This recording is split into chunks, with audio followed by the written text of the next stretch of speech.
Dr. Elier Vance was never meant to be anywhere near the dust belt of Sector de los 7. His assignment was routine: deliver emergency med packs and send meal rations to the orbital settlement on Eden 3, then return to the core administration on New Terra.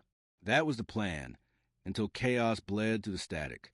The signal hit like a scream submerged in static, desperate and barely audible. He didn't ask for clearance. He just changed course. What he found was wreckage. A shuttle torn open by plasma, spiraling through asteroid debris, its tail engines a furnace. Vance's ship, small but precise, threaded through the storm.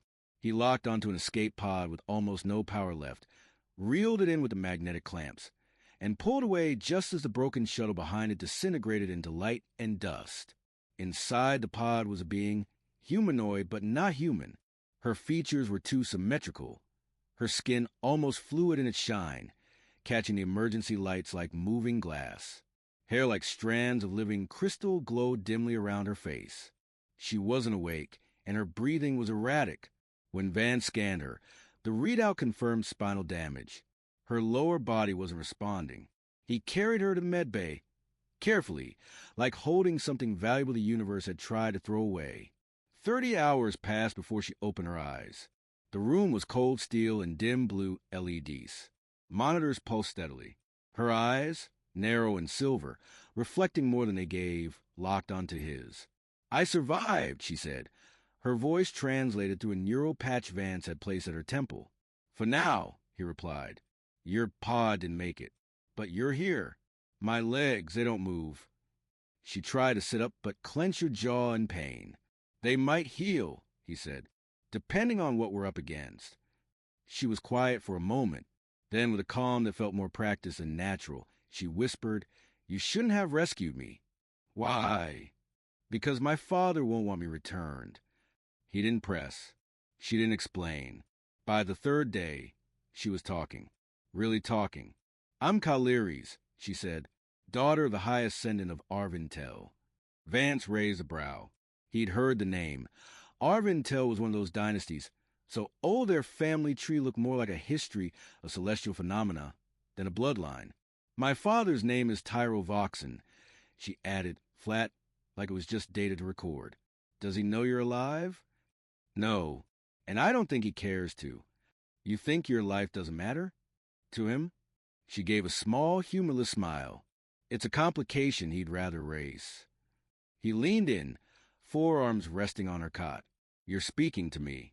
That means you still want something." Her eyes flicked toward him, not warmth, not even trust, but attention. Alert, like she was assessing the difference between threat and witness. "He'll send a ship," she said, "not to bring me home, but to make me disappear more quietly." "Then let me be clear," Vance said. "I don't take people. I'm not your reward. I'm not your sentence." "You will regret that," she murmured, "when he comes." "I'll say it again when he does." A flicker across her face. A smirk. Not happy, but maybe the first release of breath that didn't feel like armor. 5 days later, the cruiser came. It looked like a cathedral had grown engines and ascended to orbit. A behemoth of gold alloys and mirror plating crowned with an atmospheric ring that shimmered like a halo. It sent no greeting. Only a cold message. "Prepare for boarding. The sovereign vessel Vadrith is en route." Vance didn't answer. He looked at Kaliri's instead. She sat bundled in a thin thermal wrap, eyes locked on external display. "That him?" "Yes." The boarding craft docked with surgical finality. For soldiers entered, gold-plated, face-shielded. Behind them, her father, Tyro Voxen. He was tall, his presence bending the room. His features had none of her gentleness, only the same metal-silver eyes, but it were frozen over with control. "You are alive," he said. Not a question, a diagnosis. "I survived," Kaliri said, "because a Terran doctor decided I wasn't trash." He turned to Vance. "Your actions have preserved her. You have my acknowledgement." "She's not cargo," Vance said, "and I don't need acknowledgement." The king didn't flinch. "She cannot serve anymore. I have no male heir.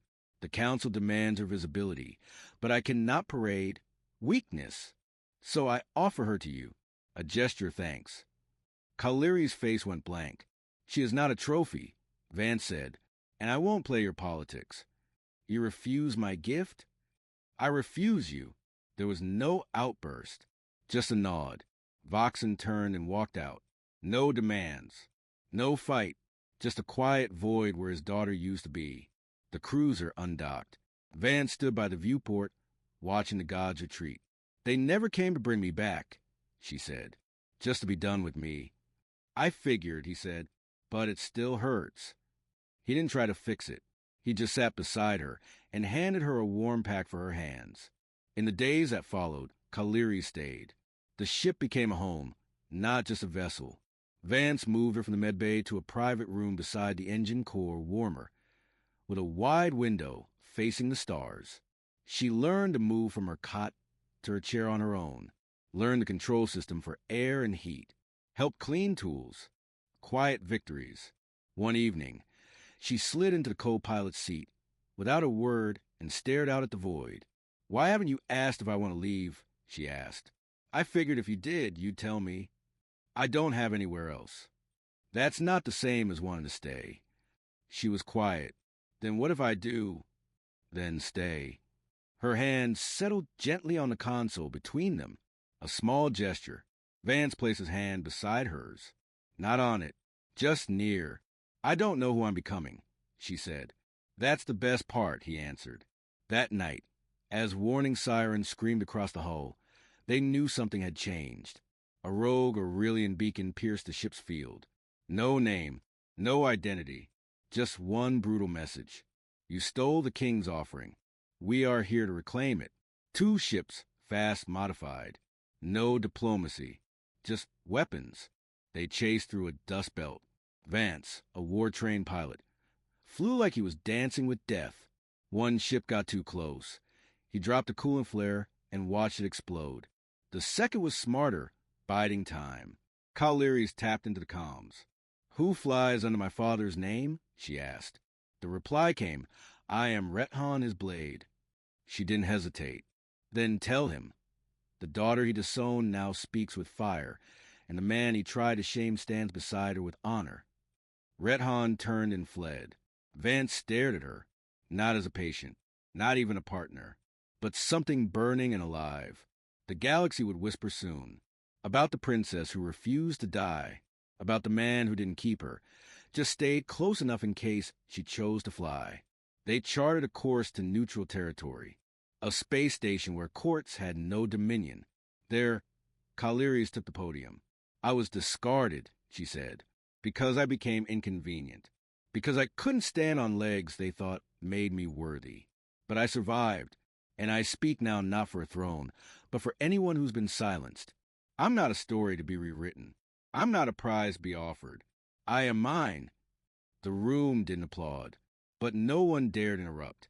Later, messages trickled in, from rebels, from colonies, from nobodies who saw themselves in her. She didn't need a throne, so she built something better. A place, an open call. I won't build a court. I'll build a home. If that's what you're after, come. They did. And when she sat beneath twin moons, beside the man who never asked her to be more than she was, she whispered. He didn't give me away. He lost me. Vance replied, because he never knew what you were. She turned to him. I love you. He smiled. I know. I love the fire you brought with you. And the stars spun on. Years passed, though neither of them marked time in the way others did. On Ilaris, days bled into purpose. The settlement grew, not by conquest or decree, but by shared necessity.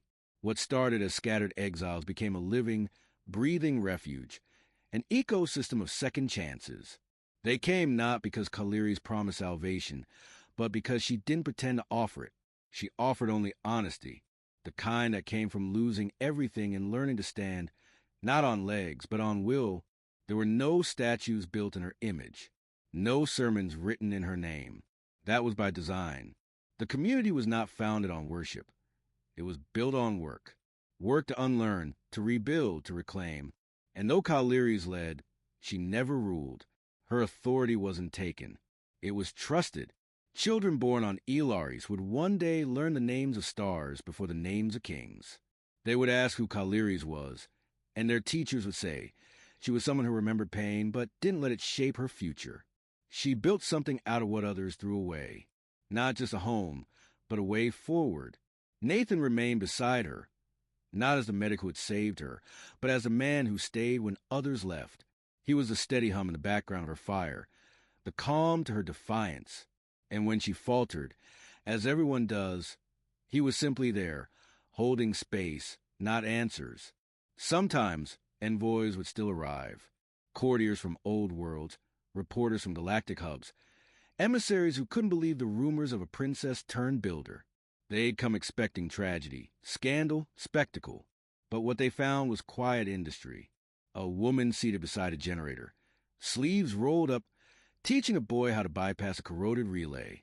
Or out in the gardens, discussing soil chemistry with a former inmate-turned-botanist. They would see her and not know where to place her in their narratives.